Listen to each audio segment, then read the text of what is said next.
हे बुद्ध भगवान, जो मेरी वीडियो को लाइक और सब्सक्राइब करेगा उनकी माँ को हमेशा खुश रखना। सही खाक है, वीडियो को शुरू करते हैं। दोस्तों, इस दुनिया में ताकतवर को ही नियति की यहाँ जगह मिलती है, कमजोरों की यहाँ कोई जगह नहीं। ये बात आपने सुनी ही होगी और इस बात से आप भली भांति परिचित भी होंगे। इस बात में कोई शक नहीं कि पुराने ज़माने में जो लोग हुआ करते थे वह आज के ज़माने की इंसानों से कहीं ज़्यादा ताकतवर थे। और ऐसा इसलिए है क्योंकि वे लोग जिंदा रहने के लिए खाना खाते थे और आजकल के लोग सिर्फ जीभ के स्वाद के लिए खाना खाते।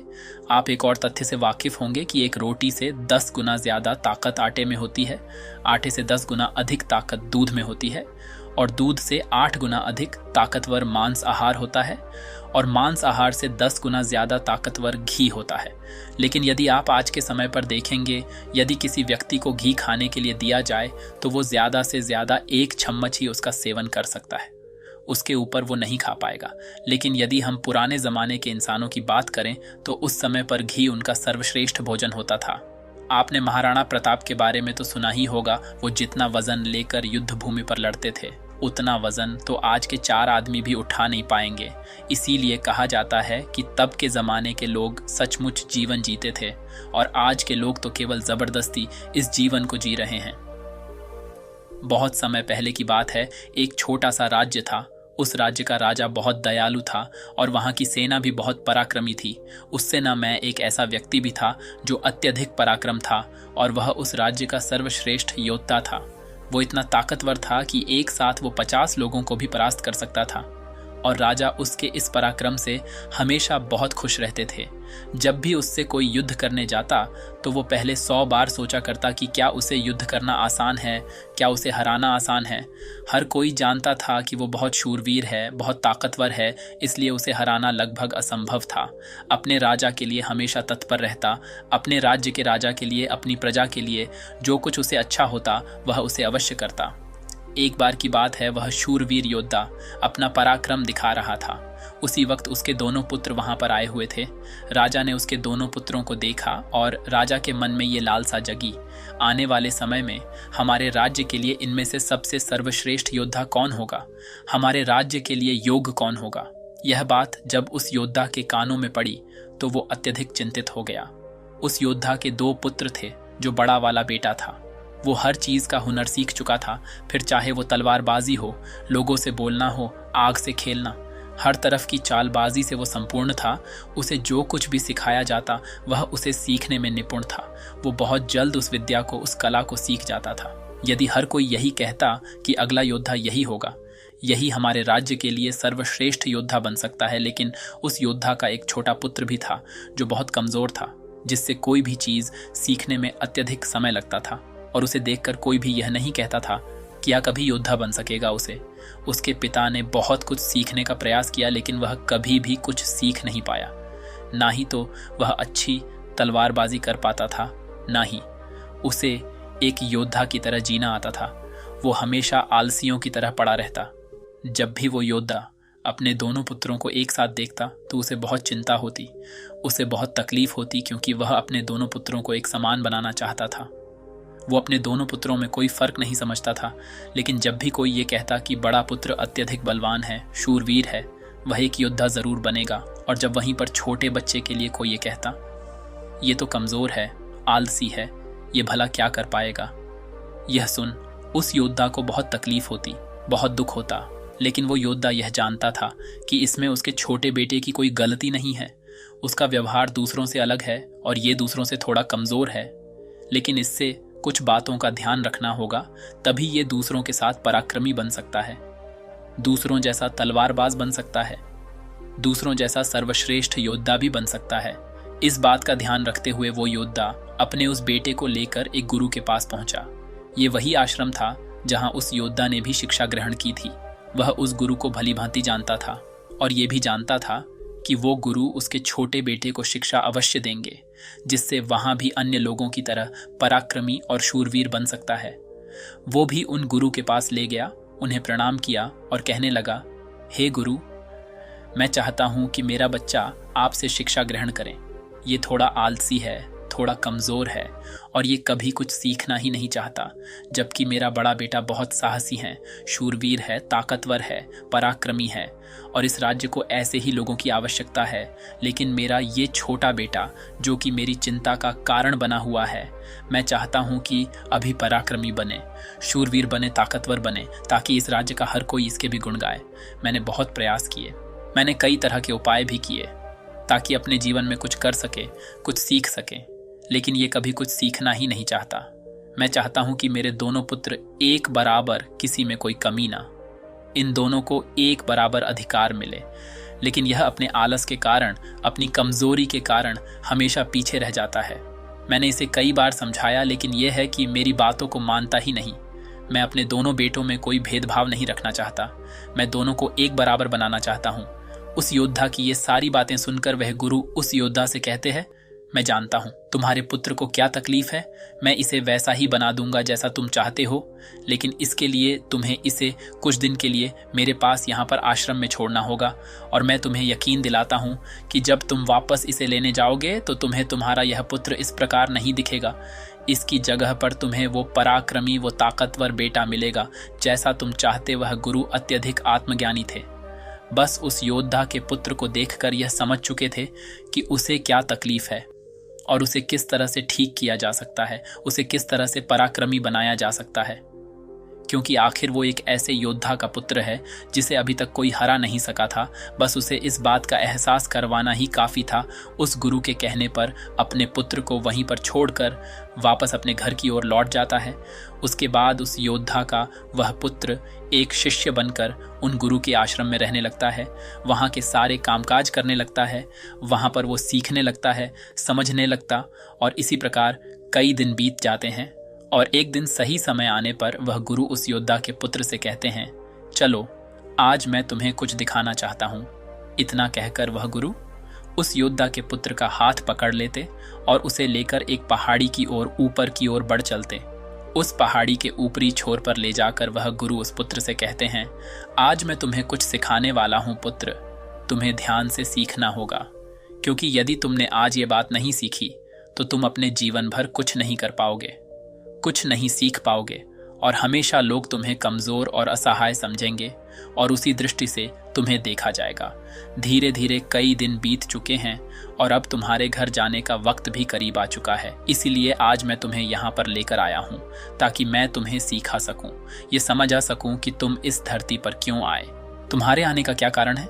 इतना कहकर वो गुरु उस पुत्र को ऊपर की ओर इशारा करते हुए कहते हैं, ऊपर ध्यान से देखो उस चील को। उस चील ने अपने पंजों में अपना नवजात शिशु रखा हुआ है। वह चील ऊपर की ओर बढ़ती चली जा रही थी, इतनी ऊंची जाती कि बादलों को चीरकर ऊपर बढ़ती ही चली जाती और वहां पर जाकर वो अपने बच्चे को छोड़ दे। यदि वो छोटा सा बच्चा डर गया, उसे यह समझ नहीं आ रहा था क्या आखिर उस चील ने अपने ही बच्चे को इस तरह से नीचे क्यों फेंक दिया। गुरु और शिष्य दोनों इस दृश्य को बड़े ही ध्यानपूर्वक देख रहे थे। जैसे ही उस चील ने अपने उस बच्चे को नीचे की ओर छोड़ा, वो बच्चा तेजी से एक पत्थर की भांति नीचे की ओर गिरता चला जा रहा था। और वह जब तेजी से नीचे आने लगा तो उसने कई बार कोशिश की, कई बार प्रयास किए कि वो अपने पंखों को खोल सके, फड़फड़ा सके, जिससे वह हवा की उस रुख का फायदा ले सके, वह भी उड़ सके। लेकिन उसके कई अथक प्रयास के बाद भी उसके पंख नहीं खुल पा रहे थे और वह एक पत्थर की भांति तेजी से नीचे गिरता चला जा रहा था। जैसे जैसे वो नीचे गिरता जा रहा था, उसकी माँ भी ठीक उसके पीछे ही थी। उसने ऊपर से अपने पंजे में फिर एक बार अपने उस बच्चे को पकड़ लिया। एक बार फिर वो चील अपने उस बच्चे को लेकर आकाश में ऊपर ऊंचाई की तरफ बढ़ती चली जाती है और फिर से वो ऊंचाई पर जाकर अपने बच्चे को ठीक उसी प्रकार छोड़ देती है। ये देख उस बच्चे को कुछ समझ नहीं आ रहा था कि आखिरी चील अपने बच्चे के साथ ऐसा क्यों कर रही है। यदि उसके बच्चे को कुछ हो गया तो फिर क्या होगा। चील लगातार इसी प्रक्रिया को दोहरा रही थी। गुरु अपने उस शिष्य का हाथ पकड़ते हुए बस पेड़ की ओर आगे बढ़े जहां पर वह चील रहा करती थी, और उस जगह को दिखाते हुए वह गुरु उस पुत्र से कहते हैं कि इस जगह को ध्यान से देख लो। ठीक इसी जगह पर वह चील और उसका बच्चा इस पेड़ पर रहते हैं। तुमने एक बात और गौर की, इस पेड़ पर तुम्हें अनेकों फूल देखने को मिल रहे होंगे, लेकिन जहाँ पर ये चील और इसका बच्चा रहता है वहाँ पर तुम्हें एक भी फूल नज़र नहीं आएंगे, क्योंकि फूल बड़े ही कोमल होते। और वह चील चाहती तो इन फूलों को अपने साथ जहाँ पर रहती है उसे रख सकती थी, लेकिन वह जानती है कि फूलों में रहकर उसका बच्चा एक पक्षी बनेगा। लेकिन जब वह कांटों वाले घोंसले में रहेगा तभी एक चील बन पाएगा, और एक चील के बच्चे को हर तरह की यातनाएं बचपन से ही सहनी पड़ती है ताकि वह अन्य पक्षियों की तरह कोमल न बने, क्योंकि वह एक चील का पुत्र है और उसे चील की तरह अपना जीवन व्यतीत करना है। यदि वो बाकी पक्षियों की तरह बनेगा तो उसमें चील वाले वो स्वभाव नहीं होंगे और ना ही उसे कोई चील का पुत्र कह सकेगा। ठीक इसी प्रकार तुम भी एक शूरवीर योद्धा के पुत्र हो। यदि तुम चाहो तो अन्य लोगों की तरह अपना जीवन व्यतीत कर सकते हो, तुम फूलों का आनंद ले सकते हैं, लेकिन तुम एक योद्धा के पुत्र हो, इसलिए तुम्हें भी कांटों की राहों पर चलना ही होगा। इन कांटों की राह पर चलकर ही तुम अपने आप को मजबूत बना पाओगे, अपने आप को शूरवीर और पराक्रमी बना सकोगे। ठीक वैसा ही ये चील भी कर रही है। वह भी अपने पुत्र को पराक्रमी और शूरवीर बना रही है। वो अपने बच्चे को उड़ान भरना सिखा रही है। वह बार बार जाकर अपने बच्चे को इसीलिए नीचे पटक रही है ताकि उसका बच्चा खुद ब खुद उड़ान भरना सीख ले। जब भी चील किसी को जन्म देती है तो हर बार उसे वही सिखाना चाहती है जो उसने सीखा है। वह एक चील होने का उसे एहसास कराना चाहती है, किंतु यदि वही पुत्र किसी और पक्षी के घर पर जन्म लेता तो उसे इस तरह की यातनाएं ना सहनी पड़ती, उसे इस तरह से किसी भी क्रिया से ना गुजरना पड़ता। वह फूलों के घोंसले में रह सकता था, वह फूलों में पैदा होता और फूलों में ही खत्म हो जाता। लेकिन चील के बच्चे का एक नियम होता है, एक नियति होती है कि नियति उसे तभी जिंदा रखेगी जब वो पराक्रमी होगा, शूरवीर होगा, और उसे वो सारे हुनर, वो सारे पराक्रम सीखने ही होंगे।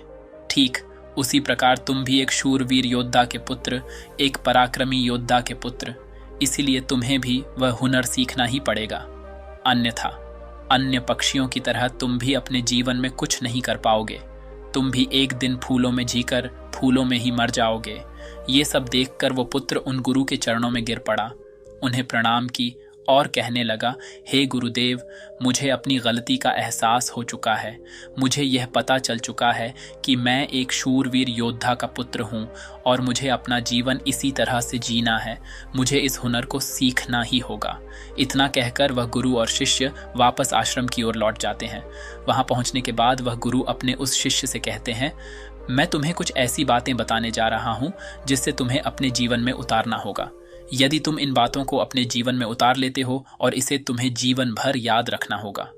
जो कुछ तुमने अभी उस चील से सीखा है वह तुम्हारे लिए एक ऐसी सीख है जिससे तुम्हें कभी नहीं भूलना चाहिए। लेकिन तुम एक चील नहीं हो और चील की बच्चों की तरह तुम इन ज्ञान को भी अर्जित नहीं कर सकते। आखिर तुम एक इंसान हो और तुम्हें इंसानों की तरह ही अपने शरीर को बनाना होगा।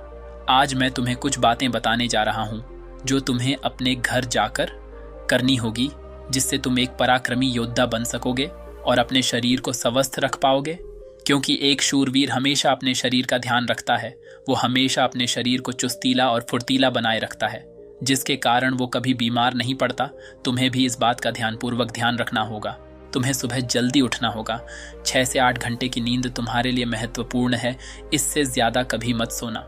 सुबह जल्दी उठकर अपना जो हुनर है उसका अभ्यास करना। जिस प्रकार तुम्हारे पिता एक योद्धा हैं पर सुबह उठकर अपने सभी हुनरों का अभ्यास करते, ठीक उसी प्रकार तुम्हें भी सुबह उठकर अपने सभी हुनर का अभ्यास करना होगा। योगा प्राणायाम करना होगा, जिससे तुम्हारा शरीर पूरी तरह से स्वस्थ होगा। और जितना तू अपने शरीर को स्वस्थ रखोगे उससे भी ज्यादा तुम अपने अंदर की शक्तियों को समर्थ बना पाओगे। और तुम्हें एक बात और याद रखनी होगी, जितना तुम्हें अपने ऊपरी शरीर का ध्यान रखना है उतना ही तुम्हें अपने भीतर के शरीर का भी ध्यान रखना है। अर्थात अपनी मानसिक शक्ति का भी तुम्हें ध्यान रखना होगा, इसे भी बढ़ाना होगा। और ये मानसिक शक्ति तुम्हें ध्यान से मिलेगी, इसलिए हमेशा ध्यान करना, हमेशा सुबह उठकर प्राणायाम करना, हमेशा सुबह उठकर योगा करना। यह तुम्हें मजबूती प्रदान करेंगे। और यदि इसके बाद भी तुम सुबह जल्दी नहीं उठ पाते, तुम इस आदत को नहीं अपना पाते, तो मेरा एक और सबक याद रखना।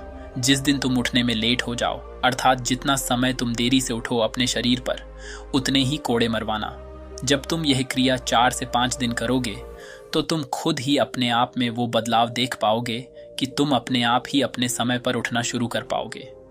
दूसरी बात जो तुम्हें हमेशा ध्यान रखनी है कि तुम्हें हमेशा स्वादिष्ट और स्वस्थ खाना ही खाना है। ऐसी चीज़ें कभी मत खाना जो तुम्हारे शरीर को नुकसान पहुंचाती है। हमेशा तुम स्वस्थ खाना ही खाना, जैसे हरी सब्जियां, फल, दूध, दही। तुम भोजन अपने शरीर के लिए करना, ना कि अपनी जीभ के लिए, ना ही स्वाद के लिए। अगली बात वो गुरु अपने शिष्य से कहते हैं कि जब भी तुम्हारे मन में कोई चिंता हो, कोई ऐसा विषय हो जिसे लेकर तुम बहुत चिंतित हो, तो ऐसी बात अपने घर परिवार में अवश्य बताना। यदि तुम इन बातों को अपने मन में रखते हो तो ये बातें तुम्हें मन ही मन कमजोर बनाती चली जाएगी। ये चिंता तुम्हें अंदर ही अंदर खाती चली जाएगी और तुम खोखले होते चले जाओगे। और याद रखना, जब हमारा मन बीमार पड़ता है तो वो हमारे शरीर को भी बीमार कर देता है। इसीलिए कोई भी बात कभी छुपा कर मत रखना। हर बात अपने घर वालों और अपने परिवार को अवश्य बताना आगे।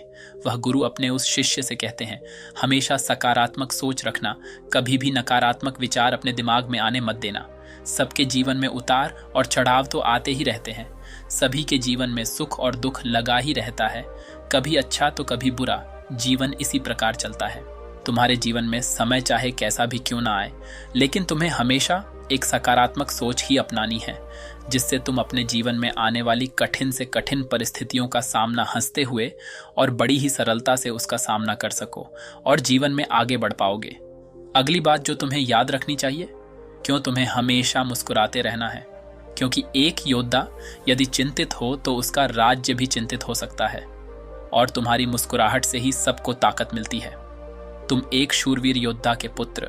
तुम्हारी हंसी तुम्हारे चेहरे से अलग नहीं होनी चाहिए। तुम्हारा मुस्कुराते रहना ही तुम्हारे और तुम्हारे राज्य के लिए उचित है और ये तुम्हारे राज्य को एक सकारात्मक ऊर्जा प्रदान करता है और तुम्हारा मुस्कुराते रहना तुम्हारे लिए भी अच्छा है। यह तुम्हारे भीतर सकारात्मक ऊर्जा का प्रवाह करता है। गुरु अपने उस शिष्य को आखिरी सीख देते हुए कहते हैं, हमेशा अपने जीवन में दान पुण्य करते रहना, तो इससे कभी पीछे मत हटना। तुमने देखा होगा कि राजा महाराजा ऐसे होते हैं, क्यों दान के समय पर उनसे जो मांगा जाए वो सब देने के लिए तैयार हो जाते। फिर चाहे आप उनका राजपाट ही क्यों ना मांग लें, दान पुण्य करना अत्यधिक जरूरी है। और ऐसा नहीं कि दान में तुम केवल धन ही दो, तुम किसी की मदद भी कर सकते हो। इसलिए दान पुण्य के समय पर तुम्हें कभी पीछे नहीं हटना चाहिए। जब हम दान करते हैं तो हमारे मन में एक अजीब सी खुशी महसूस होती है। हमारा मन बहुत खुश होता है, हम बहुत अच्छा महसूस करते हैं और ये खुशी हमारे शरीर को और भी ज्यादा मजबूत बनाती है। लोगों में ये गलत धारणा है कि जब हम दान करते हैं तो हमारी संपत्ति घटती है, लेकिन ऐसा नहीं है। जब हम दान करते हैं तो इससे हमारी संपत्ति घटती नहीं बल्कि बढ़ती चली जाती है। इसलिए दान करने से कभी पीछे मत हटना। जब भी तुम्हें मौका मिले, जैसा भी तुम्हें मौका मिले, तुम दान अवश्य करना। इतना कहकर गुरुवर शांत हो गए और शिष्य उन गुरु के चरणों में प्रणाम करके उनसे कहता है, हे गुरु, आपने जो मुझे शिक्षा दी है, ये शिक्षा मैं अपने जीवन भर याद रखूंगा। इसे मैं कभी भुला नहीं पाऊंगा। हे गुरु, अब मुझे आज्ञा दीजिए। मैं अपने घर जाना चाहता, अपने पिता की तरह एक पराक्रमी योद्धा बनना चाहता हूँ। इतना कहकर वह शांत हो जाता है और गुरु उसे आशीर्वाद देते हुए उस शिष्य को उसके घर जाने की आज्ञा प्रदान करते हैं। दोस्तों, उम्मीद है कि आपने आज की इस कहानी से जरूर कुछ ना कुछ सीखा होगा। तो आज की इस कहानी में आपने जो कुछ भी सीखा है, आप उसे अपने जीवन में जरूर उतारोगे, क्योंकि ये बातें आपका जीवन बदल कर रख देंगी। और अगर आपको ये कहानी थोड़ी सी भी अच्छी लगी हो तो इस कहानी को अपने दोस्तों के साथ शेयर करना ना भूलें। नमो बुद्धाय।